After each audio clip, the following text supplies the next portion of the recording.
ప్రభుత్వ పాఠశాలలను కూడా జోద కేంద్రాలుగా మార్చేశారంటే ఈ ప్రభుత్వం ప్రజల దగ్గర నుంచి ఏ విధంగా దోచుకోవాలి, ప్రజల్ని ఎలాగా మభ్యపెట్టాలి అనేటువంటి దుర్మార్గమైనటువంటి ఆలోచనకి నిలువెత్తు నిదర్శనం. రాష్ట్రంలో ఏదో ఒకటో రెండో చోట్ల జరుగుతుంది అనుకుంటున్నారు. ఈసారి రాష్ట్రంలో 175 నియోజకవర్గాల్లో కూటమి ప్రభుత్వం బరులు ఏర్పాటు చేశారు, కోడి పందాలు రింగులు ఏర్పాటు చేశారు, పేకాట, కోతముక్క, గుండాట, మద్యం అమ్మకాలు ఇష్టానుసారం ఏర్పాటు చేశారు. రాష్ట్రంలో ఎక్కడైనా సరే కోడి పందాల బరి లేదంటే ఈ 175 ఈసారి అతిశయోక్తి కాదు. ఇలా ఏర్పాటు చేసి రాష్ట్ర వ్యాప్తంగా వేల కోట్ల రూపాయల్ని తెలుగుదేశం, జనసేన, బీజేపీ నాయకులు దోచుకున్నారు ఇష్టానుసారం. ఈ బరులు ఏర్పాటు చేసి కూటమి నాయకులు పెద్ద ఎత్తున అవినీతికి తెరతీసి వేల కోట్ల రూపాయలు సంపాదించారు. వేల కోట్ల రూపాయలు సంపాదించి బరిల్లో ఎవరన్నా చూడాలంటే కూడా టికెట్లు కొట్టి ఈసారి ఎంట్రన్స్ ఫీజు కూడా వసూలు చేసినటువంటి పరిస్థితి. వేల కోట్ల రూపాయలు కూటమి నాయకుల చేతులు మారాయి.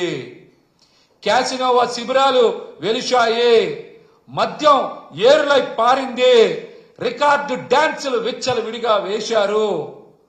ఈ చిందులతో సంక్రాంతి ముసుగులో రాష్ట్రాన్ని అసభ్యంగా తయారు చేసినటువంటి ఘనత చంద్రబాబు గారిది, పవన్ కళ్యాణ్ గారిదే.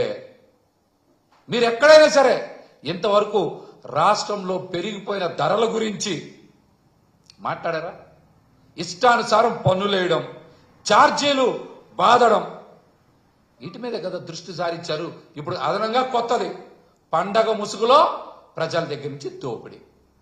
విద్యుత్ ఛార్జీలు పెంచారు, ఫైన్లు ఇష్టానుసారం వేస్తానన్నారు, పెనాల్టీలు వేస్తా ఉన్నారు, నిత్యావసర సరుకులు ధరలు పెరిగిపోయి ప్రజలకి ఉపాధి అవకాశాలు, ఉద్యోగాలు లేక రాష్ట్రంలో నిరుద్యోగం తాండవిస్తా ఉంది. వీటి మీద 40 years అనుభవం ఉందని చెప్తున్న చంద్రబాబు నాయుడు గారు మాట్లాడరు, ఉప ముఖ్యమంత్రి పవన్ కళ్యాణ్ గారు మాట్లాడరు.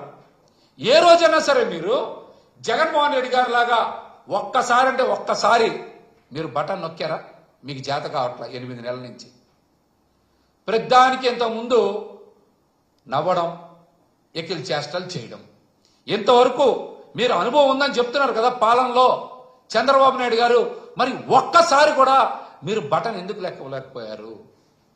జగన్మోహన్ రెడ్డి గారి లాగా మీరు నేరుగా లబ్ధిదారుల ఖాతాల్లోకి డబ్బులు ఎందుకు పంపించలేకపోయారు? చెప్పండి. మీరు చేసిన నిర్వాహకం వల్లే కదా రాష్ట్రంలో పేద సామాన్య వర్గాల ప్రజలందరూ కూడా పండక్కి దూరం అయ్యారు.